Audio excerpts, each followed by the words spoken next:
A universe and you can go everywhere and you can have a ship and you can shoot lasers and, you know, all that kind of thing. It's like the most childish idea for a game in the world.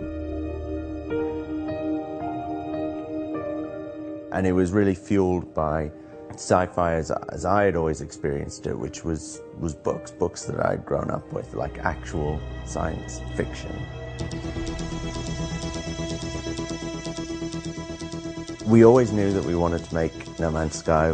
At the time, that was called Project Skyscraper, because we wanted a big, ambitious name for it.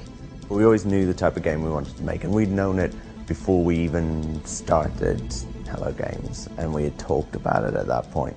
And we knew that Joe Danger was going to be a stepping stone towards that. The Joe Danger series, which was like 4 games in the end, like 2 on console and 2 on mobile, they were like a complete labor of love, you know. Like, I love those games still. A lot of people did, and they were way more successful than we thought they would be or had any right to be, because we were so terrible at everything apart from making games.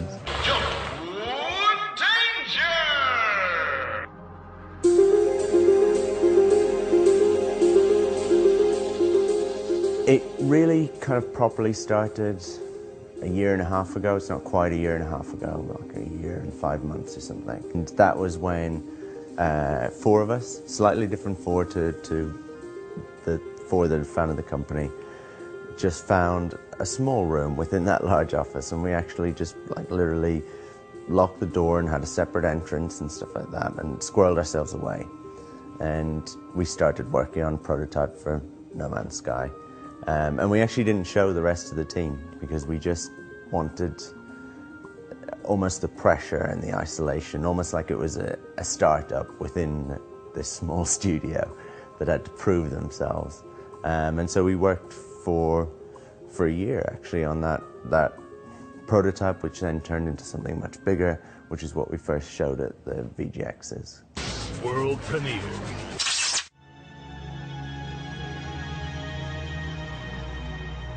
Christmas Eve, I got like a text and then a call saying like the office is starting to flood. This kind of space that we had done up ourselves and everything that was like, you know, kind of quite personal to us, I guess, was pretty much kind of wiped out within a few hours, basically. And we were back on our feet in a really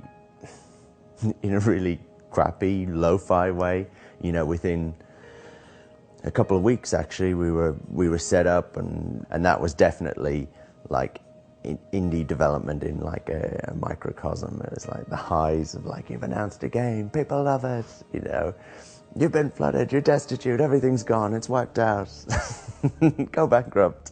So yeah, it was a crazy couple of months, but man, like my faith in the community, like games, the community in general, was completely restored at that point, you know.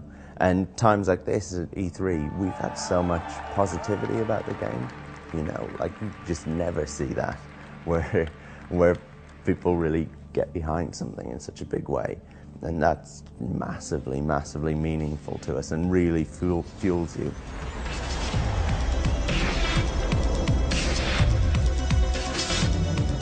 There is this thing that it's set in this infinite procedurally generated universe, but that's actually not why we're making the game. We're not making some sort of tech demo or something like that. We had the idea of making a game that felt true to the kind of sci-fi books that we'd grown up with, the kind of idea of that, the fantasy of that. And we wanted to deliver on that, and to do that we had to create the universe for you to explore, because that's the feeling that we wanted you to have for one of the first times in games to actually land on a planet and for nobody to know what was on that planet. Not the creator of the game, not anyone else, because no one else has ever been there before. Give everyone a spaceship, start them all on a different planet.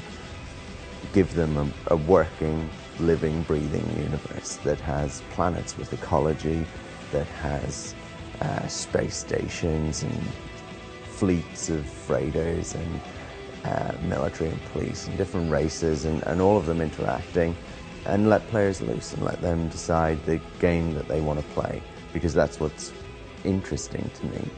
I'm really interested by things that are less descriptive, actually, and less, hard-coded about what way you have to play it, and that don't start with a tutorial and then just kind of land you in and let you off to make your own fun. Having said that, it isn't just like some sort of empty blank canvas. There is a lore to the universe, and there are decisions that we make based on that, and it has a personality. It is generally a pretty dangerous place to be, as it should be kind of for sci-fi. It isn't just some ambient utopia, right? You are always in danger. Actually, everyone starts on a different planet, but everyone starts on a different planet on the outside edge of the galaxy. And they all share that same galaxy. And for most people, they will try and make the journey to the center of the galaxy. And there's a reason why you would want to do that. But that is a journey that they will undertake, and to do that, they will need to upgrade their ship, upgrade their weapons, upgrade their suit, and they will need to plan, and they will need to cooperate with other players to an extent.